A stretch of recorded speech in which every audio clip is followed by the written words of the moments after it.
Hoje eu vou falar para vocês sobre a questão da verdade, que é promovida pelas provas e que está dentro do processo penal. E aí eu vou colocar alguns paradigmas, que é o Estado Democrático de Direito, como essa verdade é interpretada, e a verdade para o Estado autoritário. Então, dentro do Estado Democrático de Direito, nós vemos que a verdade é o que? É um processo histórico, porque partimos do pressuposto que o ser humano tem suas limitações. E, mesmo assim, é necessário a busca de uma verdade, mas uma verdade que serve ao Estado Democrático de Direito. Então, aqui a verdade é histórica e o motivo é porque justamente nós não temos uma máquina do tempo para que possamos analisar as provas de acordo exatamente com o que aconteceu.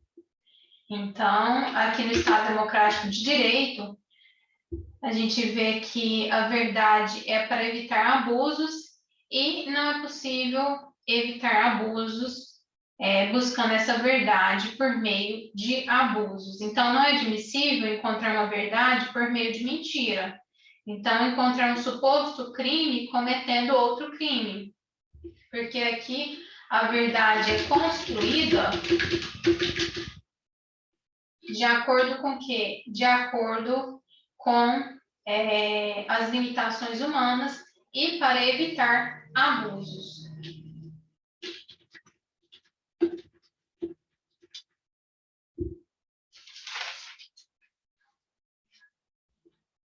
E isso nós vamos o quê? Ter aqui como parâmetro valores, que são os valores constitucionais.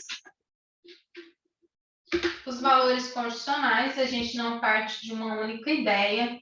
A verdade é que não é construída por um dono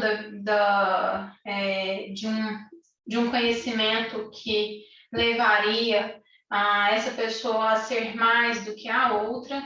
Então, essa verdade, esses valores são construídos, mas são construídos de forma plural.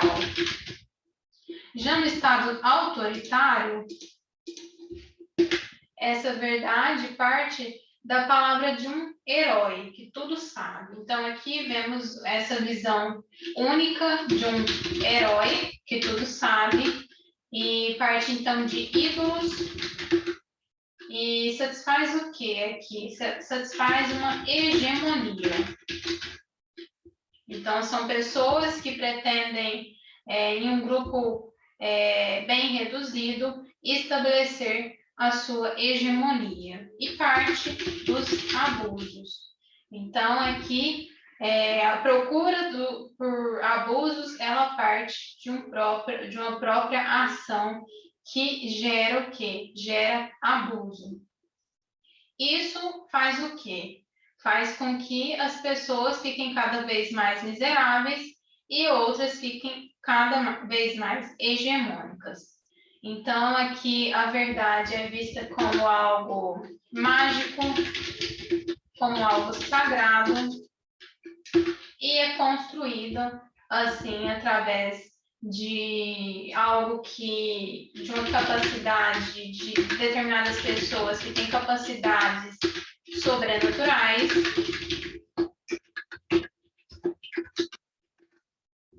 e também construída através do charlatanismo. Então, a verdade é atingida, é construída pelo charlatanismo.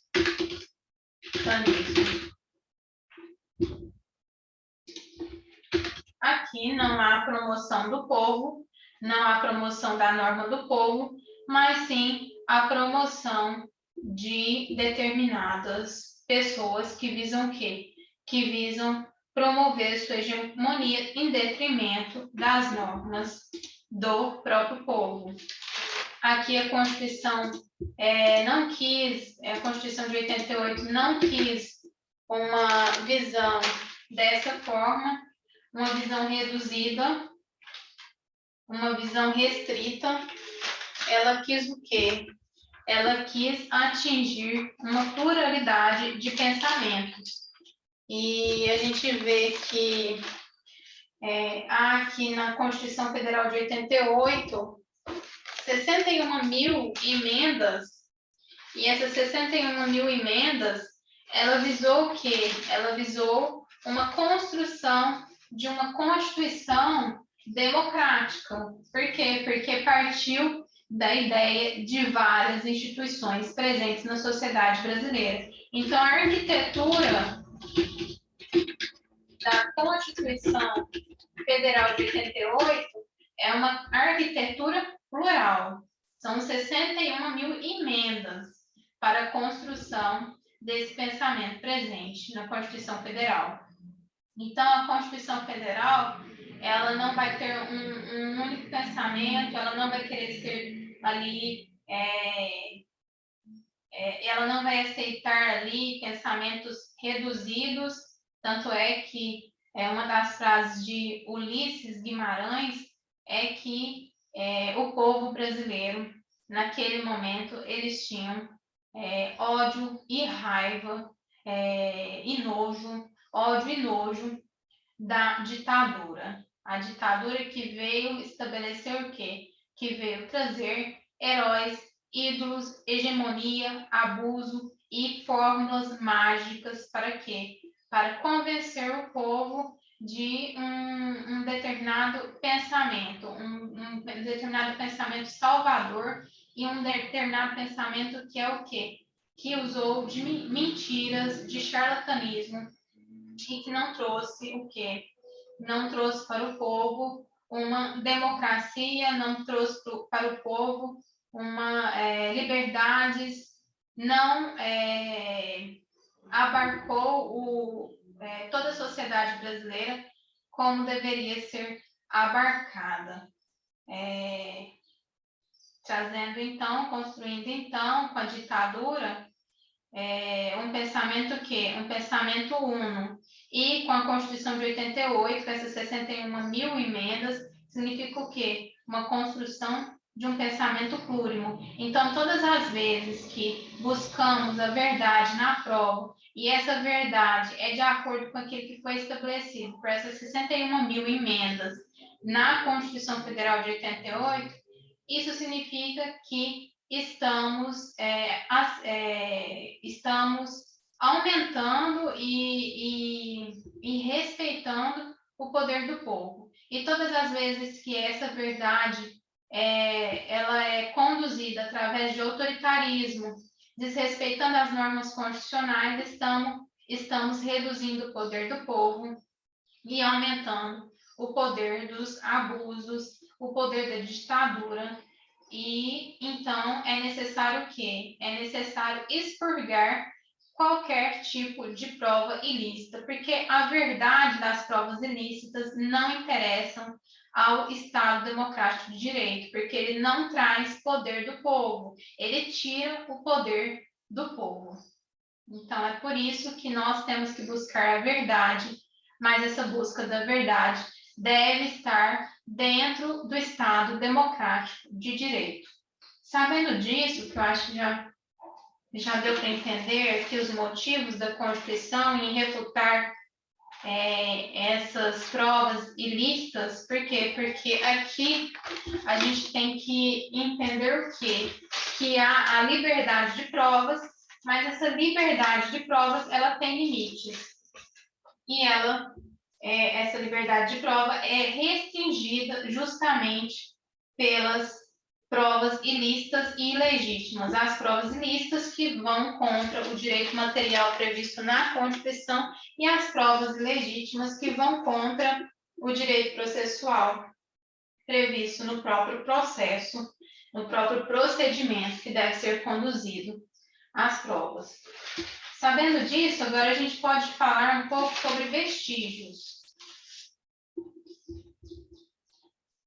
Então, o delegado de polícia, na fase pré-processual, ele vai querer saber a autoria e a materialidade. E essa autoria e a materialidade, ela deve estar o quê? Ela deve estar interligada. Então, o vestígio forjado, ele não vai interligar o quê? Autoria e materialidade. E vai ter um segundo autor, justamente por ser um vestígio forjado. Já o vestígio ilusório, apesar de ter ali as provas do local, mas essas provas, nem todas as provas que estão ali, elas estão ligadas a determinada ação, a determinada autoria. Então, é necessário singularizar o quê? A autoria e interligar essa autoria à materialidade. Por quê? Porque se eu não interligar, eu vou produzir um vestígio ilusório. Já o vestígio verdadeiro é aquele que está ligado totalmente àqueles elementos encontrados que interligam a materialidade e a autoria. Então, é necessário ali buscar os vestígios verdadeiros, que vão servir o quê? Para documentação e vão servir para ter o quê? Um histórico cronológico desses vestígios para a busca, então, de uma verdade democrática.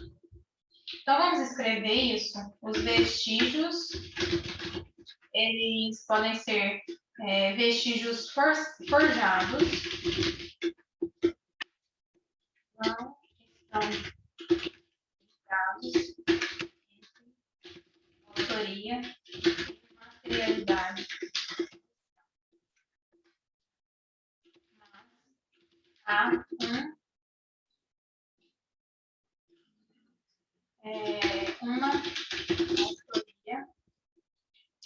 uma autoria ali atípica, uma autoria não esperada.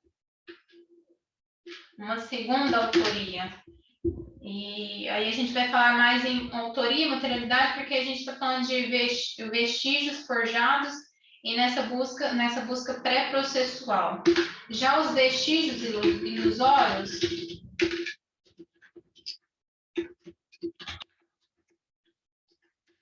são vestígios que estão no próprio local.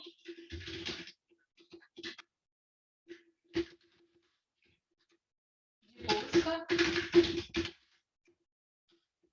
Entretanto, não estão interligados à ação do autor. Então, há uma materialidade, mas aquela materialidade não se interliga à ação do autor. Por exemplo, uma pessoa que lesiona a outra através de uma pedra.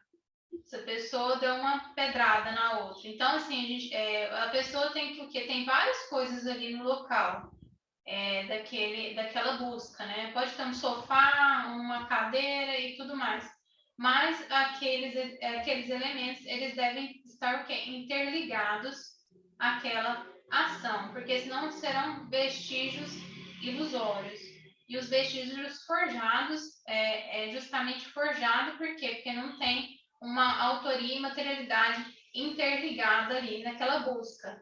E há uma autoria, inclusive uma autoria, um terceiro que vai perturbar essa cena do crime e pode introjetar, inclusive, alguma materialidade que não pertence à autoria daquele certo indivíduo que está sendo investigado. Já os vestígios verdadeiros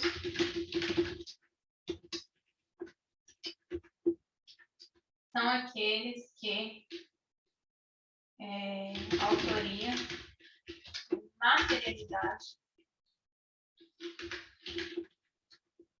estão perfeitamente interligados. Então, esses são os vestígios verdadeiros.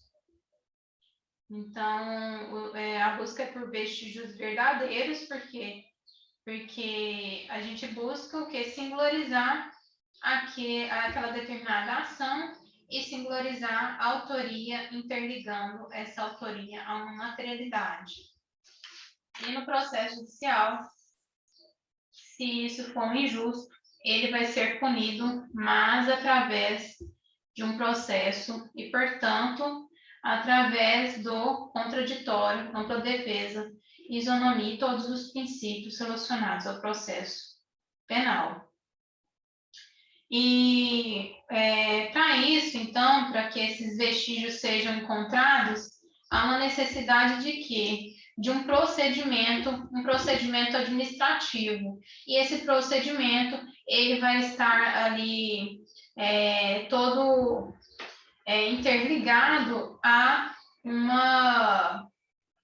esse procedimento administrativo, ele se interliga aos princípios constitucionais, mas no âmbito administrativo, e vai interligar também as diligências, né? São necessárias diligências para que esses vestígios sejam o quê? Eles sejam mantidos exatamente como estão. Para isso, é necessário o quê? É necessário o rastreamento desses vestígios,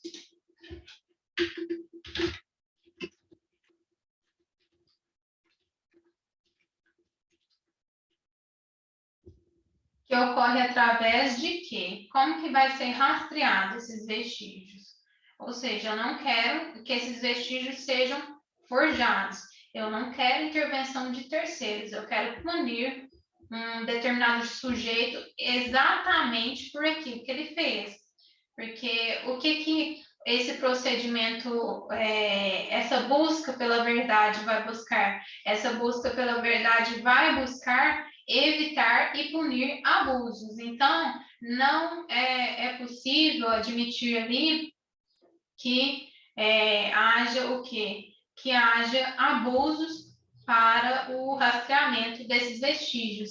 Então, essa cadeia de custódia dessas provas, que vai manter a prova exatamente da forma com que ela se encontra, para que haja ali um histórico, mas um histórico reproduzido de forma a preservar a moralidade administrativa, a preservar os princípios da administração pública e os princípios do próprio Estado Democrático de Direito, é necessário uma procedimentalização. E essa procedimentalização, para não ser mera burocracia, ela deve estar, apesar de ser um procedimento administrativo, ela deve estar interligada aos princípios administrativos constitucionais, como moralidade, eficiência e, acima de tudo, legalidade.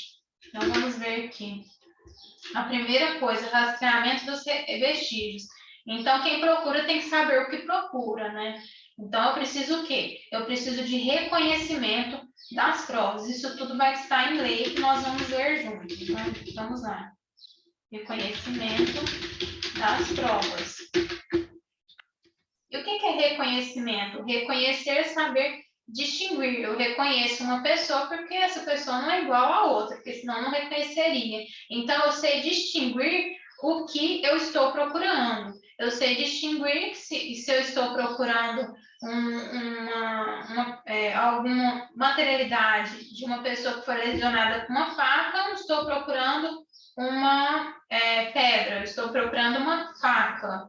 Então, é necessário que o reconhecimento, a distinção de elementos de interesse. Eu preciso saber o que eu estou procurando. O reconhecimento de quê? De provas, do que vai interessar a materialidade e a autoria.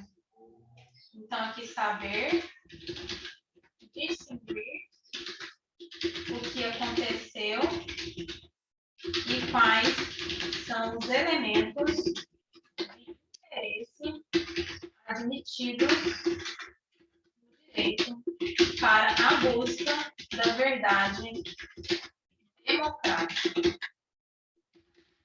Porque quando eu busco uma verdade, eu tenho que buscar essa verdade de acordo com os preceitos que estão ali na norma democrática. Porque se eu não cumpro aqueles preceitos da norma democrática, eu estou o quê? Eu estou colocando um poder hegemônico nas mãos de um autoritarismo. Porque ninguém faz nada sozinho no Estado Democrático de Direito. Se há uma norma, porque essa norma foi passada através de um processo, e esse processo legislativo legitimou aquela vontade. Então, aquela vontade deve ser, se feita dentro do Estado Democrático de Direito, essa vontade deve ser obedecida pelos servidores públicos, tendo não só a norma por uma questão positivista, mas também, no caso do procedimento administrativo no campo pré-processual, os princípios constitucionais da administração pública. Então, no primeiro momento, reconhecimento de provas, e no segundo momento, isolamento das provas. Eu quero isolar por quê? Porque eu não quero nenhuma contaminação dessas provas. Eu não quero nenhum vestígio forjado. Então, eu quero isolar essa prova. Então, aquela pessoa isolada é o quê? Aquela pessoa que não está em contato com ninguém. Uma prova isolada é aquela que não tem contato com outros elementos e para evitar o quê? Vestígios forjados. Então, aqui, a prova isolada é para evitar alterações, ela visa evitar alterações de elementos que desintegraria autoria e materialidade. Desintegraria a autoria e materialidade. Porque se essa prova for contaminada, essa prova, ela se torna uma prova nula, uma prova que não é válida. E o próximo passo é a fixação. Então, essa é uma cadeia de custódia dessa prova, é uma cadeia de proteção dessas provas, da lisura que eu vou colher essas para montar, para descrever ajudar a descrever esse histórico em busca da verdade e da punição de abusos, que vai ocorrer o que é a punição no âmbito processual. Estamos no âmbito ainda procedimental, junto com princípios constitucionais, mas ainda procedimental. Então, aqui há uma fixação. A fixação é o quê? Além de recolher aquela prova, na verdade, antes de recolher, o que eu vou fazer? Eu vou fazer uma descrição. Porque na elaboração desse histórico, para a busca da verdade democrática, o que eu preciso? Eu preciso de saber exatamente onde estava aquele vestígio. Porque se esse vestígio foi colhido em um determinado âmbito e uma determinada pessoa que está sendo acusada não estava naquele momento, naquele local, daquela forma, e tudo isso vai colaborar com a perícia. Então, antes de colher aquele vestígio, eu preciso o quê? Fazer uma anotação do histórico daquele vestígio. Então, a fixação quer dizer de fixar. Fixar é o quê? Descrever, eu estou fixando aquele histórico que estava ali. Eu estou fixando aquele determinado evento que ocorreu ali. Por meio do exatamente da materialidade? Não. Por meio do quê? Da escrita, do histórico, por meio de um relatório. Então, aqui é uma descrição dos vestígios. Depois que a gente já escreveu, o que a gente pode fazer? A gente pode fazer a coleta. O vestígio não vai ficar no local, então é necessário recolher os vestígios. Recolher os vestígios é necessário o quê? Embalar. Então, aqui há o acondicionamento. Embalar. E todo esse procedimento, junto com princípios, junto com outros tipos de provas posteriormente no processo, ele vai garantir que aquele vestígio não seja um vestígio forjado, não seja um vestígio ilusório, que sirva para realmente esclarecer determinado fato. Determinado fato que num segundo momento, né, naquele momento é um fato jurídico. Por quê? Porque esse fato, ele interessa ao judiciário. Então, embalar cada vestígio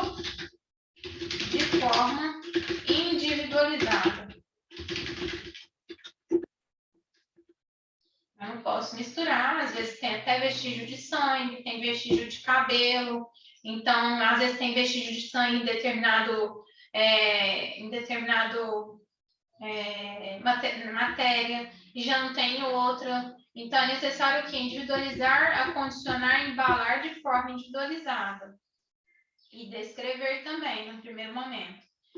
Depois disso, de acondicionar, a gente vai o quê? A gente vai se preocupar com o transporte, que nada mais é do que transferir os vestígios de um local para outro. Depois que transportou, vai haver o quê? O recebimento,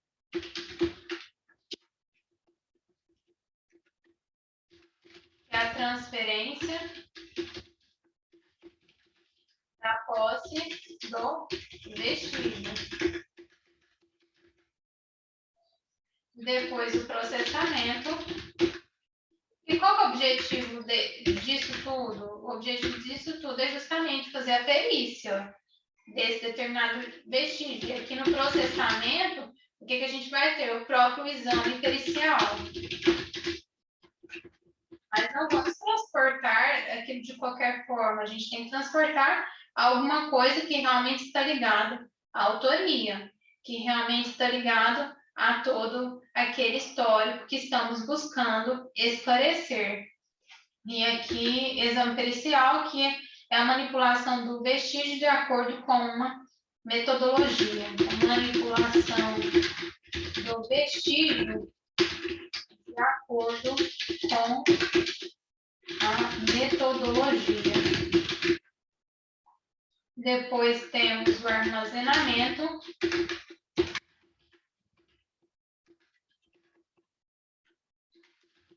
A guarda do material. E se houver autorização judicial, poderemos ter o descarte, que é a liberação do vestígio. Vou colocar aqui a autorização judicial. Agora que a gente já terminou essa parte, a gente já falou sobre vestígio, é importante a leitura da lei. Então, vamos ver a lei.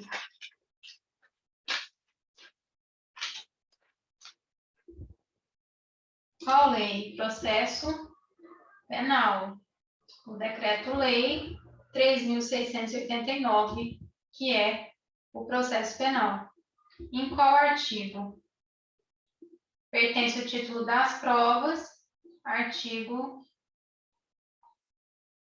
158A, que foi incluído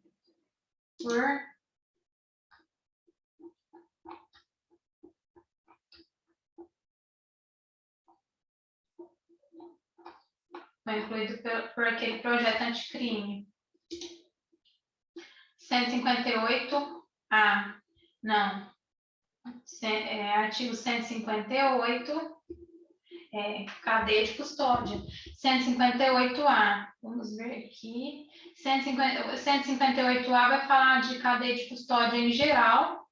Acho que vale a pena a leitura, mas só para não perder onde nós estávamos falando aqui, artigo 158B. A cadeia de custódia compreende o rastreamento do vestígio nas seguintes etapas. Então, o que vai fazer? Rastreamento do vestígio, como se fosse o quê? A geografia daquele vestígio. Inciso 1. Reconhecimento. Ato de distinguir um elemento como de potencial interesse para a produção da prova pericial. Então, a primeira coisa é que tem que saber o que quer procurar. Reconhecimento, ato de distinguir um elemento como de potencial interesse para a produção da prova pericial. Isolamento, inciso 2. Ato de evitar que se altere o estado das coisas, devendo isolar e preservar o ambiente imediato e relacionado aos vestígios do local de crime. Então, não quer o quê? Um vestígio forjado. Não quer o quê? Que terceiros coloquem determinada coisa que não pertence à autoria e materialidade. Então, temos o quê? Que preservar local e isolá-lo. 3. Fixação, descrição detalhada do vestígio conforme se encontra no local de crime ou no corpo de delito, e sua posição na área dos exames, podendo ser ilustrada por fotografias, filmagens ou croquis, sendo indispensável a sua descrição no laudo pericial produzido pelo perito responsável pelo atendimento. O 4 é coleta, ato de recolher o vestígio que será submetido à análise pericial, respeitando suas características e natureza, porque o objetivo não é só fazer ali um relatório daquele determinado vestígio, o objetivo é fazer a perícia, e para isso a gente tem o quê? Que fazer o acondicionamento, primeiro, inciso 5, acondicionamento, procedimento por meio do qual cada vestígio coletado é embalado de forma individualizada, de acordo com suas características físicas, químicas e biológicas, para posterior análise com a anotação da data, hora e nome de quem realizou a coleta e o acondicionamento. Depois fazer o transporte, inciso 6, ato de transferir o vestígio de um local para o outro, utilizando as condições adequadas, embalagens, veículos, temperatura, entre outras, de modo a garantir a manutenção de suas características originais, bem como o controle de sua posse. Inciso 7, recebimento, que é o ato formal de transferência da posse do vestígio, que deve ser documentado com, no mínimo, informações referentes ao número de procedimento e unidade de polícia judiciária relacionada, local de origem, nome de quem transportou o vestígio, código de rastreamento, natureza do exame, tipo do vestígio, protocolo, assinatura e identificação de quem o recebeu. Inciso 8, processamento do exame pericial entre si, manipulação do vestígio de acordo com a metodologia adequada às suas características biológicas, físicas e químicas, a fim de se obter o resultado desejado, que deverá ser formalizado em laudo produzido por perito. Aqui já é a devida perícia. Inciso 9, armazenamento, procedimento referente à guarda em condições adequadas do material a ser processado, guardado para realização de contraperícia, descartado ou transportado, com vinculação do número do laudo correspondente. Depois 10, descarte, procedimento referente à liberação do vestígio, respeitando a legislação vigente e, quando pertinente, mediante autorização judicial. Então, aqui, a gente já sabe que essas provas, elas devem ter ali estar ali de acordo com a liberdade probatória, que a regra é a liberdade probatória, mas elas devem ser feitas de acordo exatamente com a lei, para não ser declaradas nulas, por serem ilícitas. E o mesmo acontece aqui na perícia. Elas devem seguir todo esse procedimento sob pena de quê? De contaminação e de ilicitude e também de ilegitimidade, já que aqui tem um procedimento que visa a licitude da prova. Então, a gente pode ir para frente, no segundo momento, o que a gente vai dizer? A gente vai falar sobre as espécies de prova. São várias as provas, né? Como a gente viu aqui, podemos encontrar exame de corpo de delito, que é uma prova, o interrogatório,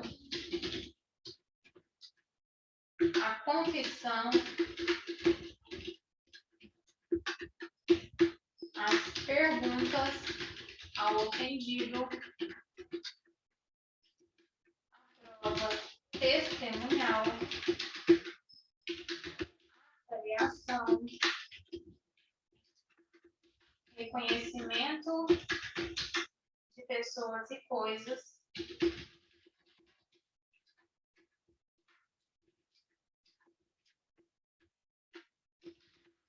prova documental,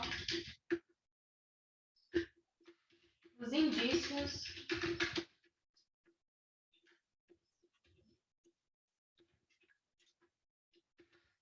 e para muitos a busca e apreensão, que para alguns doutrinadores ela vai ser considerada como medida cautelar, mas vou colocar aqui busca e apreensão. Lembrando que todas essas provas devem ser observadas, confrontadas, para quê? Para que essa verdade ela apareça, mas de uma forma com que a lei permita, com que o Estado democrático de direito ele não seja atingido. Então, é um histórico, e é um histórico de acordo com o Estado autoritário? Não, é um histórico que ele vai ser construído por questões aqui que versam também por meio de um diálogo, uma construção por meio de um diálogo. Por quê? Porque aqui no Estado Democrático de Direito não há heróis, não há donos de uma verdade, não há uma verdade que aparece por meio de algo mágico, ou seja, não aceita o quê? Um charlatanismo. Essa verdade ela é construída. E por isso que a decisão do juiz ele não pode ser livre sem motivação. Essa decisão ela deve ser motivada e essa motivação ela vai ser ali vista através também do contraditório e a ampla defesa. Então, é um livre convencimento, mas esse livre convencimento ele deve ser motivado. E já que é um livre convencimento, a gente tem que lembrar que aqui não há provas tarifadas. Se há uma liberdade probatória, se há um livre convencimento motivado, não há uma vinculação de valor de provas. Por quê? Porque todas essas provas vai trazer o quê? Uma linguagem aqui, um diálogo, para quê? Para a construção de todos os fatos. Então, assim, todas essas provas vão servir o quê? Vão servir para construir esse grande quebra-cabeça que pode desencadear o que? Uma punição por um injusto.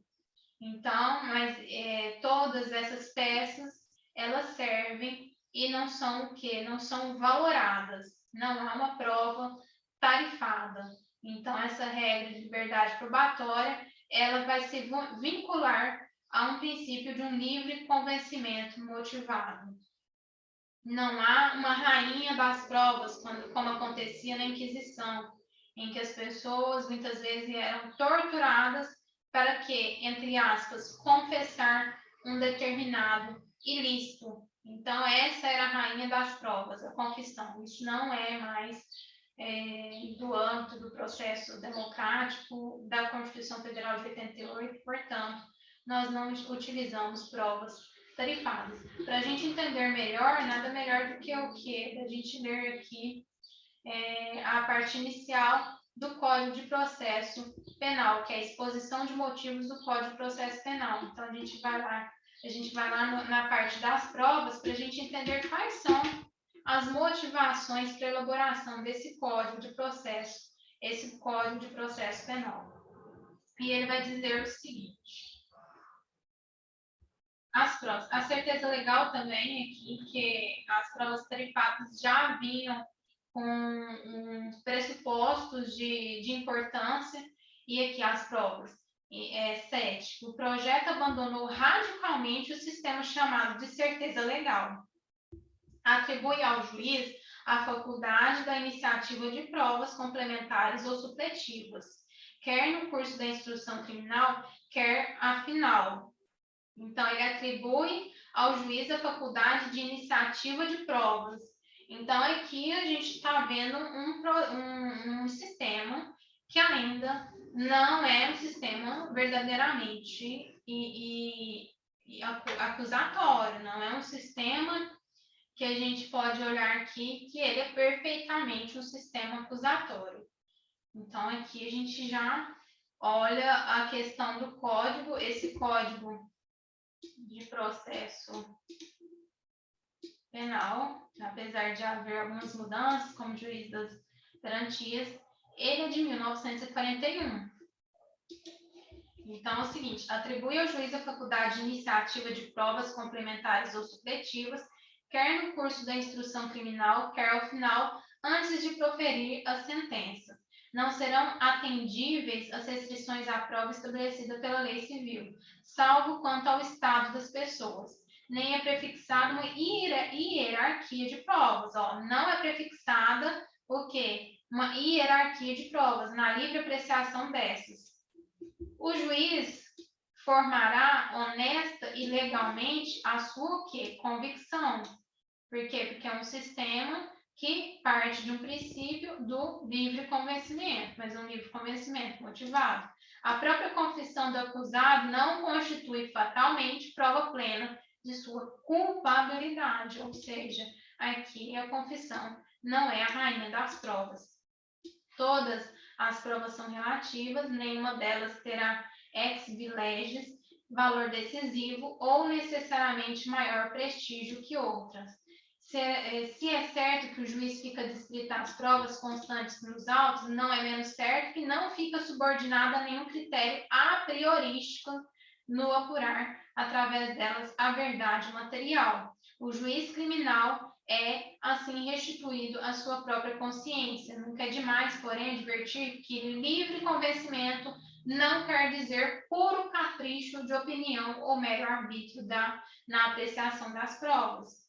Não é arbítrio, quer dizer, ele está aqui trazendo um processo, as provas a serem analisadas no Estado Democrático de Direito. O juiz está livre de preconceitos legais na aferição das provas, quer dizer, aqui a gente tem que ver essas provas como quebra-cabeça, que uma prova não é mais importante que a outra, que todos estão colaborando para quê? Para que essa figura, que essa história, ela possa ser o quê? Construída em busca de uma verdade democrática. O juiz está livre de preconceitos legais na aferição das provas, mas não pode abstrair-se ou aliar-se ao seu conteúdo. Não estará ele dispensado de motivar sua sentença. E precisamente nisto reside a suficiente garantia do direito das partes e do interesse social, na motivação. Por outro lado, o juiz deixará de ser um espectador inerte da produção de provas, aqui um sistema inquisitivo. Sua intervenção na atividade processual é permitida não somente para dirigir a marcha da ação penal e julgar final, mas também para ordenar de ofício as provas que lhe parecerem úteis ou ao esclarecimento da verdade. Para a indagação desta, não estará sujeito a preclusões, enquanto não estiver averiguada a matéria da acusação ou da defesa, e houver uma fonte de prova ainda não explorada. O juiz não deverá pronunciar o indúbio pro réu ou um non liquid. Como corolário do sistema de livre convencimento do juiz, é rejeitado o velho brocardo, tetis unis, tetis nullus. Não se compreende a prevenção legal contra voicidum, quando tal seja o seu mérito. Pode bastar a elucidação da verdade, a certeza moral do juiz. Na atualidade, aliás, a exigência da lei, como se sabe, é contornada por uma simulação prejudicial ao próprio decoro ou gravidade da justiça, qual a consistente em suprir-se no mínimo legal de testemunhas com pessoas cuja inocência acerca do objeto do processo é previamente conhecida e que somente vão a juízo para declarar que nada sabem. E ele fala da questão da prova testemunhal e dessa simulação prejudicial, que determinadas pessoas só estão ali para falar que nada sabem. E outra inovação em matéria de prova diz respeito ao interrogatório do acusado, embora mantido o princípio de que, não estando acusado na estrita obrigação de responder pergunta, então o acusado não é obrigado a responder, ele pode ficar em silêncio. Já não será esse termo do processo, como atualmente, uma série de perguntas premeditadas, predeterminadas, sacramentais. Então, aqui já não será esse termo do processo, como atualmente, uma série de perguntas predeterminadas, sacramentais, a que o acusado dá a resposta de antemão estudadas. Então, esse também não é o objetivo, que essas pessoas saibam dessas perguntas para que elas já estejam ali preparadas para respondê-las. Para não comprometer-se mas uma franca oportunidade de obtenção de prova. É facultado ao juiz formular ao acusado quaisquer perguntas que julgue necessária a pesquisa da verdade, e se é certo que o silêncio do réu não importará a confissão, poderá, entretanto, servir, em face de outros indícios, à formação do convencimento do juiz. Então, ele não é a confissão a rainha das provas, mas também há aquelas ressalvas que é feita aqui nesses motivos. O projeto ainda inova quando regula especialmente como meio de prova o reconhecimento das pessoas e coisas, quando estabelece a forma de explicação de divergência entre testemunhas presentes e ausentes do distrito da culpa, e, finalmente, quando, ao regular a busca como expediente de consecução de prova, distingue-se em domiciliar e pessoal para disciplinar diversamente, como é justo, as duas espécies. Então, aqui temos diversos tipos de provas, como eu citei. Eu citei aqui alguns tipos. Exame de corpo de delito, interrogatório, confissão, perguntas ao ofendido, provas testemunhal, acariação, reconhecimento de pessoas e coisas, prova documental, indícios, busca e apreensão. Então, vemos aqui que, inicialmente, esse Código de 1941, ele tinha um aspecto bastante inquisitório, um juiz bastante atuante. Inclusive na produção de provas. Esse sistema ele tende a se tornar um pouco mais flexível.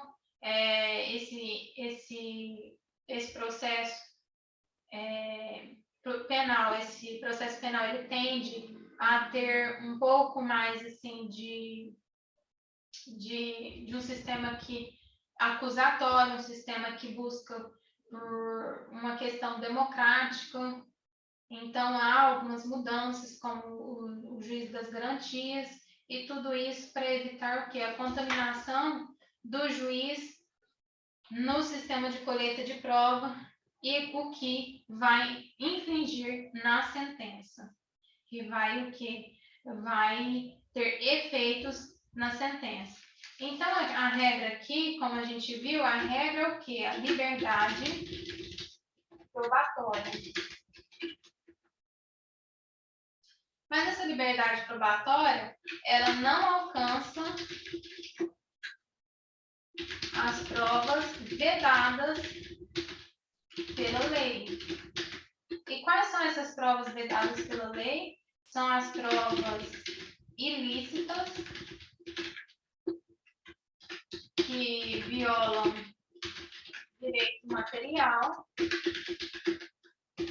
Exemplo, um documento obtido por meio da violação do domicílio. A violação do domicílio é o quê? É um direito, o domicílio é um direito material. A violação do domicílio é o quê? A violação do domicílio é uma prova ilícita, porque fere um direito material. Então, aqui, quando a gente pensa em direito material, a gente vai lembrar do quê? Do artigo 5º da Constituição Federal de 88. E o que diz o artigo 5º como direito? A vida privada, honra, todos esses são direitos materiais de imagem, domicílio, comunicação. E a prova que surge, então, do abuso que desrespeita esses direitos, ele impondera o autoritarismo. Portanto, essa verdade que impondera o autoritarismo não interessa a Constituição Federal de 88, porque o poder da Constituição de 88, ele emana do povo. Dessa forma, não é possível admitir as provas mistas, e elas serão declaradas nulas e ilegítimas quando violam direito processual. Então, aqui a gente lembra do artigo 158 do CPP, que diz que é necessário o exame de corpo de delito como prova processual. E o que quer dizer o exame de corpo de delito?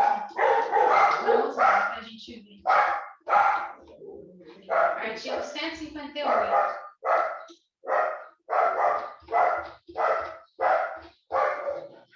Artigo 158 Quando a infração deixar vestígios, será indispensável o exame de corpo de delito, direto ou indireto, não podendo supri-lo a confissão do acusado. Então, se deixou vestígios, é obrigatório esse processo, esse procedimento, o que? O exame de corpo de delito. Se não é feito o exame de corpo de delito, há uma violação do direito processual.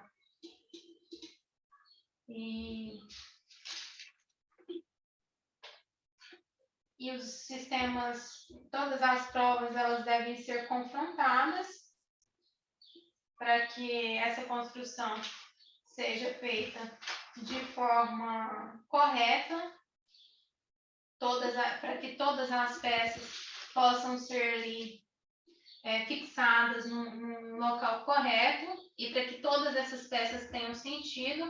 E por isso a gente tem que ver essa avaliação não como uma avaliação fixa, uma avaliação valorativa de cada prova, porque cada prova vai ter sua importância para a construção desse desenho histórico que busca a punição de um determinado abuso. E se busca a punição de um determinado abuso, não pode ser punido por meio de um outro abuso, por meio de um déspota, mesmo que seja um déspota esclarecido. Então, o que busca é um processo penal democrático. Então, a gente viu os vestígios ilusórios, vestígios forjados, vestígios verdadeiros, os diversos tipos de vestígios. Depois a gente viu como que essas provas, esses vestígios devem ser rastreados, guardados, periciados, e também sobre os tipos de provas, como essas provas devem ser construídas ao longo do processo penal e também do procedimento na fase pré-processual. E vimos que essas provas, elas devem ser provas listas, portanto, elas devem obedecer à vontade do povo. Por quê? Porque não podemos considerar como melhor a vontade de um sujeito autoritário que quer fazer uma norma de próprio punho, porque a Constituição Federal teve a vontade do povo, a modificação em uma Assembleia Constituinte através de 61.000 emendas, e foi construída de forma plurima. Então, tudo que vai contra a Constituição Democrática vai contra o povo. E como diria Ulisses Guimarães, a traição da Constituição é a traição da própria nação. Então, aqui nós queremos construir um Estado que vai o quê? Que vai aumentar, ampliar, aceitar o poder do povo e evitar mais cometimentos de abuso, porque queremos saber a verdade em busca de punir um determinado abuso, isso no campo do processo penal. Então, não podemos fazer isso de forma autoritária, temos que fazer isso de acordo com a norma constitucional de 88. E o sistema de avaliação dessas provas,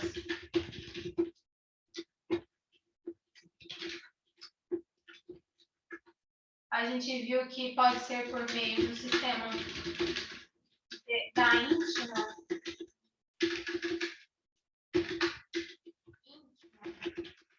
convicção do juiz, que o juiz é o juiz que não precisa, ao menos, fundamentar a sua decisão. Então, esse sistema da íntima convicção traz um poder que não é um poder que a nossa Constituição traz para o juiz, porque o juiz, enquanto servidor, ele vai servir o povo, e esse servir o povo, ele estará o quê? Ele estará fundamentado e legitimado pela motivação. Então, o sistema da íntima convicção do juiz, aqui não haveria o quê? Não há necessidade de fundamentação. Não é esse o adotado no Brasil. Já o sistema da prova tarifada, que também não é o adotado no Brasil, o próprio o próprio sistema inquisitivo, que não é democrático, ele já traz previamente a valoração dessas provas e traz aqui a confissão como a rainha das provas. A gente lembra da Inquisição, que utilizava-se de tortura para que as pessoas confessassem. Por quê? Porque tinha um pensamento único que só poderia ser aceito um determinado pensamento naquela época. E agora aqui temos, isso não é da nossa Constituição, a nossa Constituição traz uma pluralidade de pensamentos. Nós temos também o sistema do livre convencimento motivado, que é o que é adotado no Brasil, conforme a gente leu aqui, nos motivos iniciais, nos motivos que na exposição de motivos do Código de Processo Penal. Então, lembrando que esse código é de 1941 e ele deve ser interpretado de acordo com a Constituição de 88. E é isso. Vou colocar aqui. Nós estudamos. Eu espero que vocês tenham gostado e até mais.